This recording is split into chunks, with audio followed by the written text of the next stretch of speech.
السلام عليكم. ما زلنا في سورة التكوير.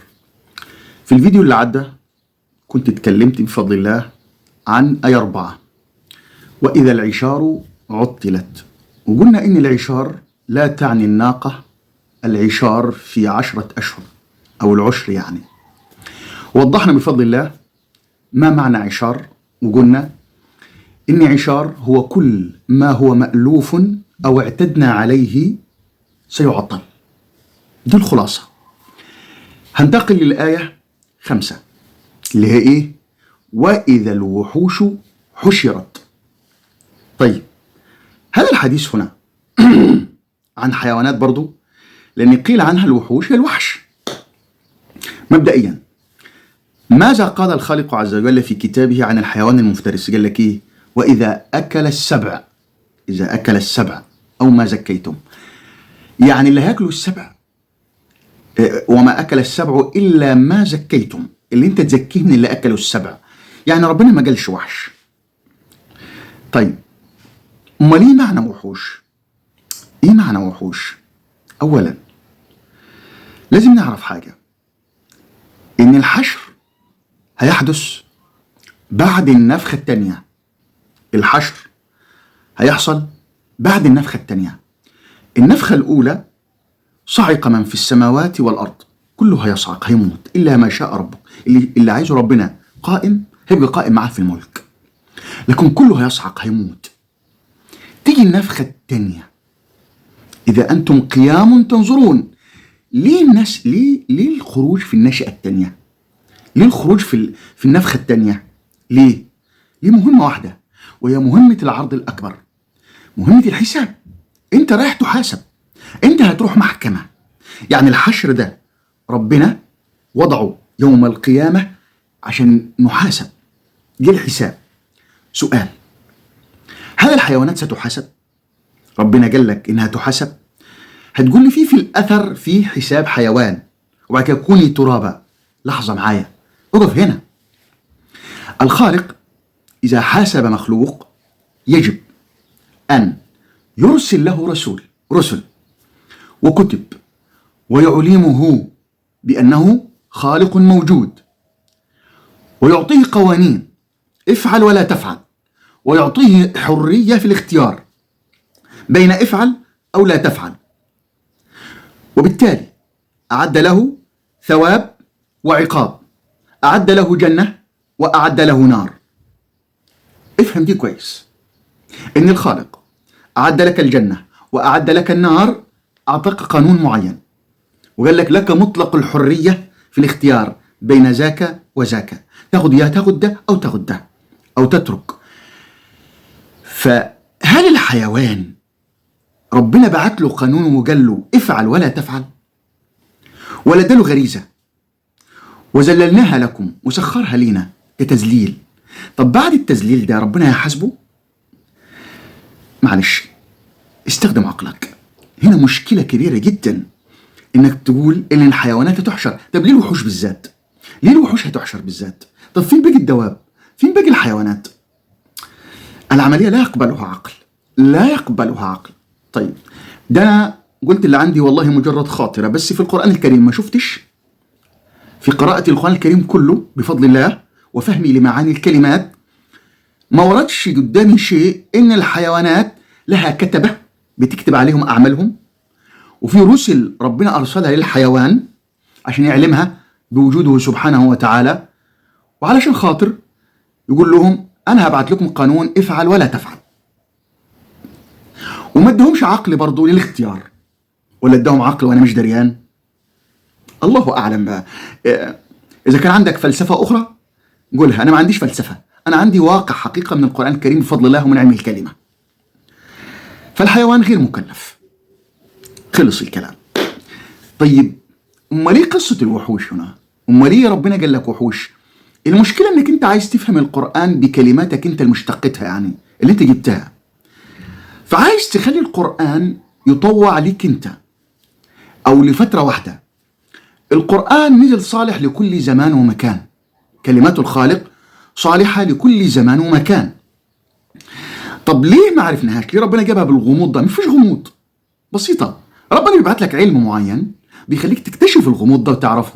اتحلت ولا ما اتحلتش؟ اتحلت. السابقون ما كانوش بيدوروا في الكلمات دي، مش مشكلة عندهم، هم عايزين كلمات معينة يفهموها. انت ربنا في العصر ده اداك معطيات عالية جدا بحيث انك تدقق دقة عالية في الكلمات والحرف، ولازم تفهمه كويس. عندك عملية معلوماتية ضخمة جدا. انت في العصر ده عصر معلوماتي عالي جدا، فلازم تفهم كل كبيرة وصغيرة في القرآن.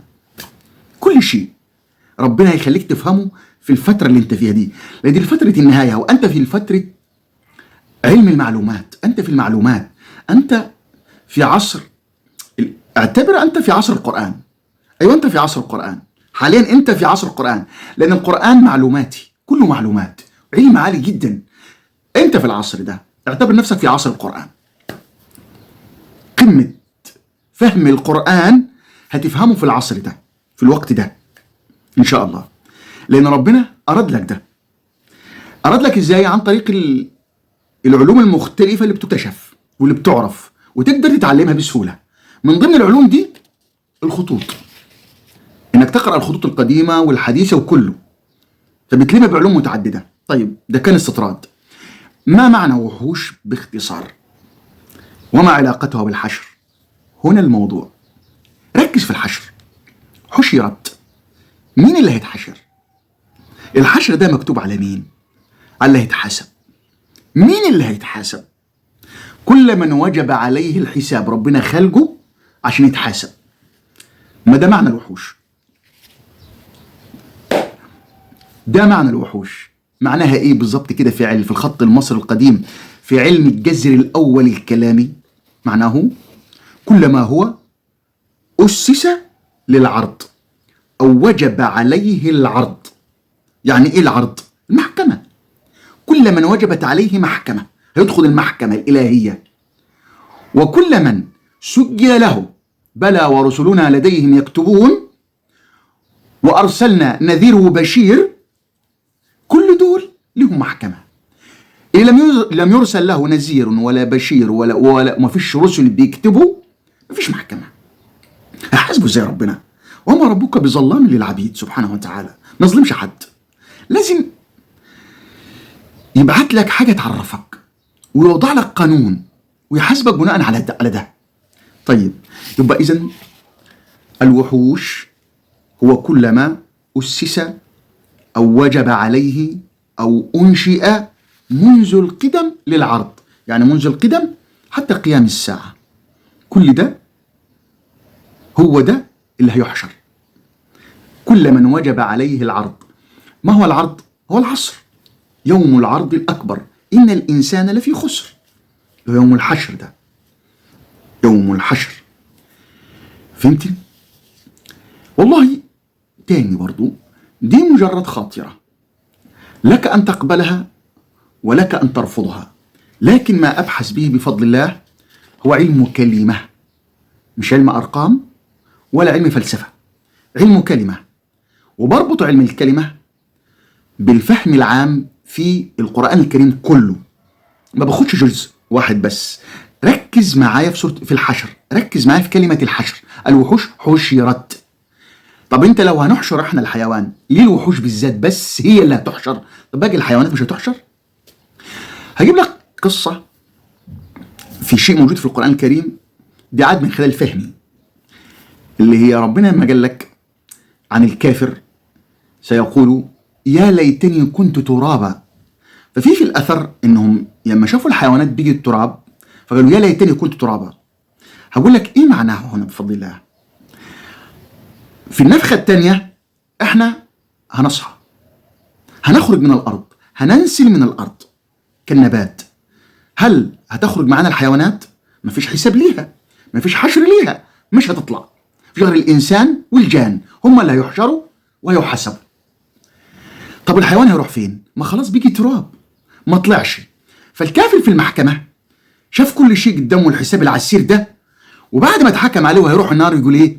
طب انا ليه ايه اللي خلاني طلعت؟ يا ريتني كنت تراب وما طلعتش تاني. ساعة ما ربنا حدث النفخة الأولى وصعق من في السماوات والأرض كله بيجي تراب، خلاص، ما احنا هنصعق وهنموت، هنروح فين؟ هنبقى تراب. النفخة التانية هنطلع من التراب تاني. الحيوان مش هيطلع، بيجي تراب وسكن على كده خلاص. الكافر هيتذكر، هيقول انا طلعت وهو ما طلعش، انا رجعت تاني وهو ما رجعش، زي ما هو تراب، فيقول يا ليتني كنت ترابا، ما صحيتش تاني، لم احيا مرة اخرى، بعد ما شاف ايه؟ وضعه في النار، لانه كفر بنعم الله عز وجل. ودي مجرد خاطرة لك أن تقبلها ولك أن ترفضها، لكن لا تحجر على أحد في التفكير طالما أنه لا يسيء لكتاب الله في شيء. ما قدمته لك الآن بفضل الله يفهمنا إيه معنى الحشر، ويفهمنا إيه اللي هيحصل يوم القيامة، ولا هيسيء للفهم تاني، هيسيء للفهم. والله لو كنا فاهمين ان هي الوحوش، انا مفيش برضو مشكله عندي يا سيدي، مفيش مشكله، خلاص وحوش مش وحوش، كده كده احنا هنحشر. بس بالعقل كده، ربنا هيحشر الوحوش ليه؟ عشان ما تاكلش الناس؟ ما علينا. هذا والله اعلى واعلم، والسلام عليكم ورحمه الله وبركاته.